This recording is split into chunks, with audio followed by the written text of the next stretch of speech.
ka-A+, this is Paint Babe Sash. Ayan, nag-survey po ako sa mga taong hindi naniniwala sa forever. Nag-survey po ako sa 1,000 friends ko and followers. Nag-survey po ako sa mga friends and followers ko po sa Facebook kung bakit hindi po sila naniniwala sa forever. Top 5. Number 5. Hindi sila naniniwala dahil wala pa silang experience o hindi pa nagkakaroon ng boyfriend o girlfriend o ang tinatawag nating no boyfriend o girlfriend since birth. Hindi pa siguro natatagpuan nila ang para sa kanila. Number 4. Siguro dahil nagkaroon na sila ng mapait na nakaraan o karanasan na paasa o umasa. Ang sobra. Grabe sa akin. Number 3.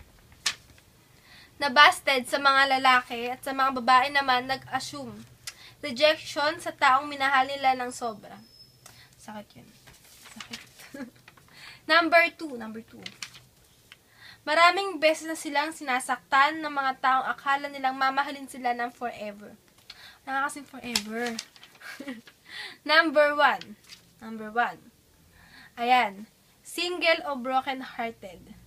Sila yung mga taong paulit-ulit nang nasasaktan, na yung binigay nila lahat ng sobra sa taong akala nila hindi sila iiwan. Sila yung mga taong niloko o naloko na. Ayan. Yan po ang top 5 natin. Ang reason kung bakit hindi sila naniniwala sa forever. Opinion ko, para sa akin, siguro nga walang forever, pero may lifetime.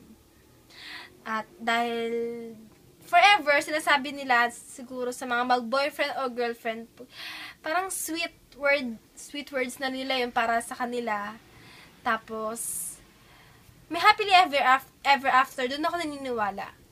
Forever, may forever, kung kay God, doon lang natin mararamdaman at mararanasan yun. Yun lang. Bye-bye!